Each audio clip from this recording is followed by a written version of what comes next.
اپنے خاندان کی طرف سے، اپنے بزرگوں کی طرف سے، اپنے گھرانے کی طرف سے اللہ جل شانہ آپ کو اور ہم سب کو حضرت والا درد، حضرت جی والی کڑن وہ ہمیں نصیب فرما دیں، اور اللہ تعالیٰ آپ کو اپنی شان کے مطابق اجر عظیم عطا فرمائیں۔ یہ سفید ریش بزرگ جن کی ابھی کمریں بھی جھک چکی ہیں، شیخ الحدیث حضرت مولانا عبد المجید فاروقی صاحب یہاں تشریف رکھتے ہیں اس پیرانہ سالی میں۔ اسی طرح یہ میرے دائیں بائیں حضرت شیخ القرآن حضرت مولانا حافظ اختر علی صاحب جو 1983 سے حضرت سے تعلق تھا، یہ تمام وہ حضرت کی پود ہے، 450 سے زائد تقریباً یہ حضرت کے وہ خلفاء ہیں جن سے اللہ تعالیٰ آج حضرت رحمۃ اللہ علیہ کے مشن کو پھیلا رہے ہیں۔ وہ مشن کیا تھا؟ منکرین ختم نبوت کے خلاف سینہ سپر ہونا، عظمت صحابہ کا علم بلند کرنا، اسلامی سیاست کا علم بلند کرنا، اور اسی طرح مدارس کا تحفظ کرنا، اور سب سے بڑھ کر اپنے ہمارے دادا پیر حضرت شیخ رحمۃ اللہ علیہ کا وہ درد کہ مجالس ذکر کو عام کرو، اتنا ذکر کرو، اتنا اللہ کو یاد کرو کہ لوگ تمہیں دیوانہ کہنے لگ پڑے۔ درود شریف کو 4 دانگ عالم پھیلاؤ۔ آج کے دن میں اس وقت بھی جو ہمارے پاس میسیجز آئے ہیں، ایک محتاط اندازے کے مطابق اس پروگرام کے لیے اب تک ہدیتاً جو درود شریف کے نذرانے پیش کیے گئے وہ 3 ارب سے زائد ہیں۔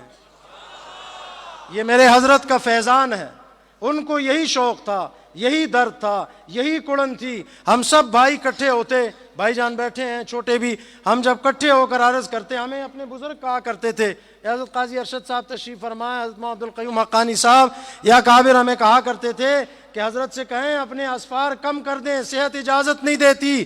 ایک ایک دن میں 8 سفر، 8 بیان حضرت کرتے تھے، تہجد سے اٹھتے رات 2 بجے تک یہ اسی طرح سفر فرماتے رہتے۔ حضرت قاضی عبدالرشید صاحب گواہ ہیں اس چیز کے، ساتھ رہے ہیں، یہ ہمارے مفتی عبدالسلام صاحب، یہ حضرات۔ تو حضرت آگے سے ایک دن ہم سب کٹھے ہوئے گھر میں گئے، ہم نے کہا حضرت بس اب بس ہو گئی، اب آپ 3 دن کے بعد ایک سفر کریں گے، اور وہ بھی 1-2 بیانات کر کے پھر آرام کریں گے۔ حضرت اقدس حضرت جی سید مفتی مختار الدین شاہ صاحب دامت برکاتہم ہمارے سرپرست یہ تشریف فرما ہیں، یہ بھی اصرار فرماتے تھے، حضرت سے لڑتے تھے کہ اپنی صحت پر رحم کریں، اسفار کو کم کریں، اتنے سفر کون کرتا ہے۔ تو ہم سب کٹھے ہوئے تو حضرت خاموش ہوئے، پھر جلال میں آئے، فرمانے لگے نہ خود کام کرتے ہو نہ مجھے کام کرنے دیتے ہو، اس زندگی کا میں نے کیا اچار ڈالنا ہے کہ میں اپنے رب کے دین کا کام نہ کر سکوں۔ پھر تھوڑی دیر کے بعد حضرت ہزاروی نور اللہ مرقدہ کا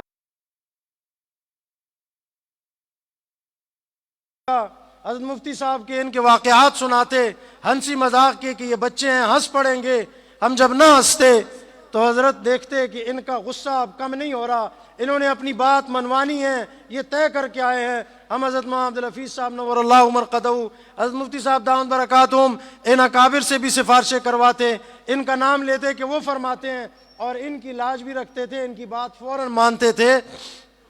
ہم درخواست پیش کرتے تو حضرت نے آگے سے خاموش ہوئے اور اپنے گوڈوں پر یوں ہاتھ پھیرتے ہوئے رونے لگ پڑے، فرمایا بیٹو آرام تو میں قبر میں کروں گا، دنیا میں آرام کے لیے نہیں آیا، چند دن کی زندگی ہے، اس کو اگر بیڈ پہ گزار دیا تو بھی گزر جائے گی، کھا پی کے گزار دیا تو بھی گزر جائے گی، شاندار پہن کے گزار دیا تو بھی گزر جائے گی، اور اگر اللہ کے دین کی خدمت کے لیے گزار دی، ذکر درود شریف پر لوگوں کو لگا دیا، لوگوں کو خیر کی طرف لگا دیا تو تب بھی گزر جائے گی، اور کل قبر میں پھر راحت نصیب ہوگی۔ اس لیے میں اس معاملے میں تم مجھے معذور سمجھو، مجھے پاگل سمجھو، یہ جملے حضرت فرماتے تھے کہ اس معاملے میں میں نہیں ہوں، یہ میرے اختیار میں نہیں ہے، بس مجھے اس معاملے میں چھوڑ دو۔ تو اپنے حضرت کے ان خلفاء کا، اور یہاں جتنے بھی راولپنڈی اسلام آباد کے میرے سرتاج، میرے اکابر، میرے علماء تشریف لائے، بالخصوص حضرت مولانا الیاس گمن صاحب دامت برکاتہم نے اپنا وفد بھیجا، پاکستان میں تشریف نہیں رکھتے، انہوں نے پیغام سنانے کے لیے بھی فرمایا تھا، ان کا بھی پیغام ہے، میں آخر میں انشاءاللہ سنواؤں گا، تو وہ بھی ہے۔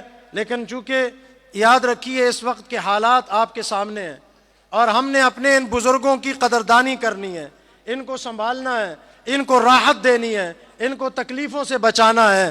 اس لیے اب سے کچھ دیر کے بعد انشاءاللہ حضرت قائد جمعیت دامت برکاتہم تشریف لائیں گے، نماز پڑھ رہے ہیں، تشریف لائیں گے۔ آپ حضرات خوب اطمینان سے بیٹھیں، دیکھیں یہ خانقاہ ہے، اللہ کا گھر ہے، اللہ والوں کا اجتماع ہے، کوئی ساتھی اپنی جگہ سے نہ اٹھے۔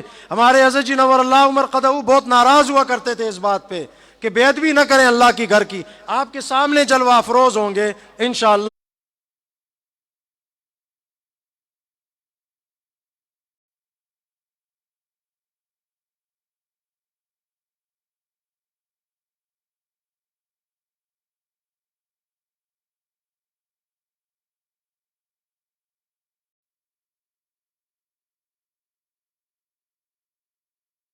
میں حضرت کی آمد سے پہلے ہمارے کراچی سے آئے ہوئے معزز مہمان حضرت مولانا شیخ الحدیث حضرت مولانا مفتی محمد صاحب دامت برکاتہم، ان کی خدمت میں ملتمس ہوں کہ مختصر وقت میں کلمات ارشاد فرمائیں۔ پھر حضرت فخر جمعیت انشاءاللہ اگر ان کی طبیعت نے اجازت دی تو وہ بھی کلمات ارشاد فرمائیں گے، اور اس کے بعد ہمارے اکابر موجود ہیں انشاءاللہ۔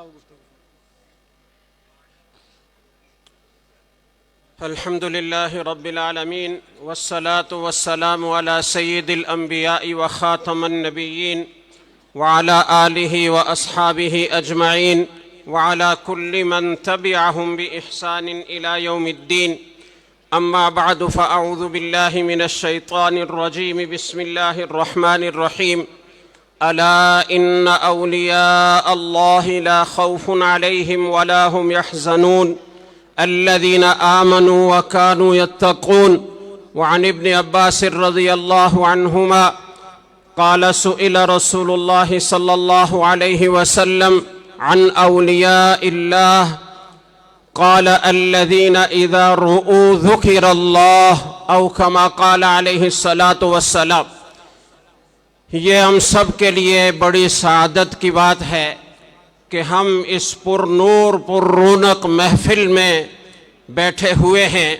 حضرت سفیان ثوری رحمہ اللہ تعالیٰ فرماتے ہیں عند ذکر الصالحین تنزل الرحمہ، صالحین کے تذکرے کے وقت میں اللہ کی رحمتیں نازل ہوتی ہیں۔ تو ہمیں یقین ہونا چاہیے کہ اس وقت اکابر کا، اسلاف کا، اولیاء اللہ کا تذکرہ ہو رہا ہے تو اللہ تعالیٰ کی رحمتیں اس پوری مجلس پر برس رہی ہیں۔ اولیاء اللہ کون ہوتے ہیں؟ ایک تو تعارف کرایا خود اللہ رب العزت نے، الذین آمنوا